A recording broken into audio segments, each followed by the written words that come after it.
Listen up, men. Here are the 5 things that will kill you. And no, it's not your girlfriends, your wives, or your partners. The #1 killer in men is heart disease. About 620,000 grandpas, dads, husbands, brothers, and sons die each year due to heart disease. About 1 in 3 men have some sort of heart problem. Risk factors include smoking, high blood pressure, high cholesterol, diabetes, obesity, and of course, family history. It's important for you to know your numbers. You need to know your cholesterol, blood pressure, weight, and blood sugar levels. If you think you are having a heart attack, take an aspirin right away and get to an emergency room. The #2 killer is cancer. Lung cancer tops this list, followed by prostate cancer, then colon cancer. Smoking is responsible for 90% of all lung cancers that kill men. So quit smoking, get your prostate checked, and get your colonoscopy. The 3rd killer is accidents. About 120,000 men die each year in unexpected accidents. Motor vehicles are the top killers in men under the age of 34. Texting while driving is twice as dangerous as drunk driving, so don't do either. For men 35 to 74, the killer is accidental poisoning, including drug overdoses. The 4th killer of men is COPD, or chronic obstructive pulmonary disease. This includes chronic bronchitis and emphysema. Once again, smoking is the bad guy here.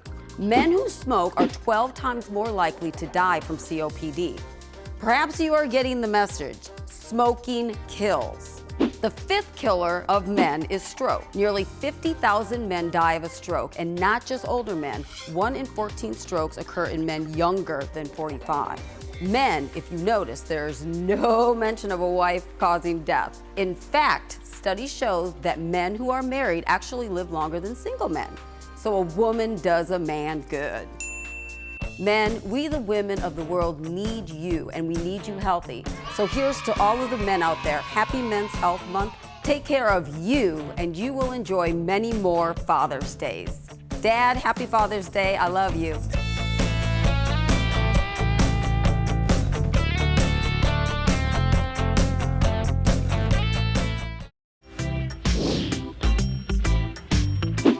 Okay, so what is this?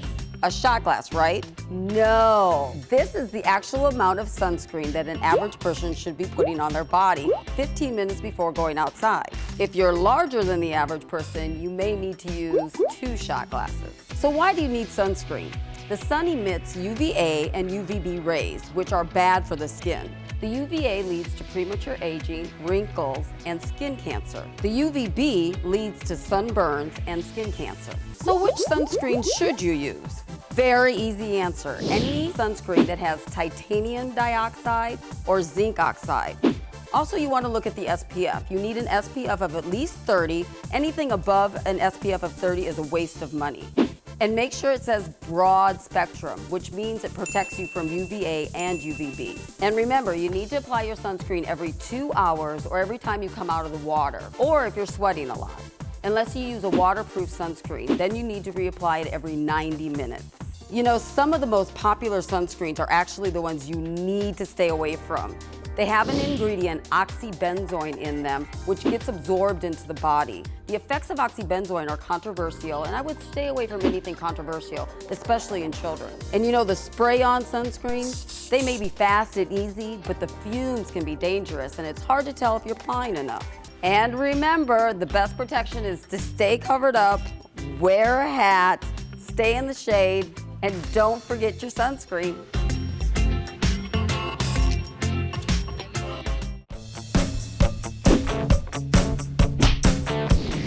Cholesterol is a fatty substance made in the liver. It's also found in the foods that we eat. Our body needs a limited amount of cholesterol to function properly. The problem is we are eating too much cholesterol, and it builds up in our blood vessels, forming plaques. The plaques clog blood vessels, decrease blood flow, and lead to stroke and heart disease.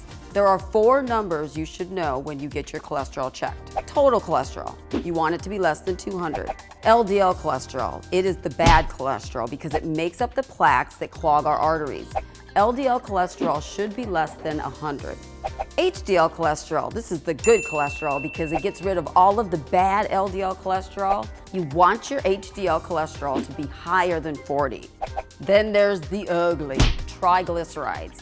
These are fats which pretty much correspond to your lifestyle. So if you're eating a lot of fatty foods, your triglycerides will be high. You want your triglycerides to be less than 100. You should eat less than 200 milligrams of cholesterol a day. And remember, one egg yolk has about 200 milligrams of cholesterol. Whenever you get your cholesterol tested, you must be fasting for at least 8 hours. Cholesterol plaques start to develop in your 20s, so everybody over the age of 20 needs to get their cholesterol checked every 5 years. Parents, if you are overweight or your child is overweight, if there's a family history of elevated cholesterol or early heart disease, you need to have your child's cholesterol checked after the age of 3 and before the age of 10. So that's the good, the bad, and the ugly of cholesterol. If you have any medical questions for me, send me an email, drrachel@wgno.com.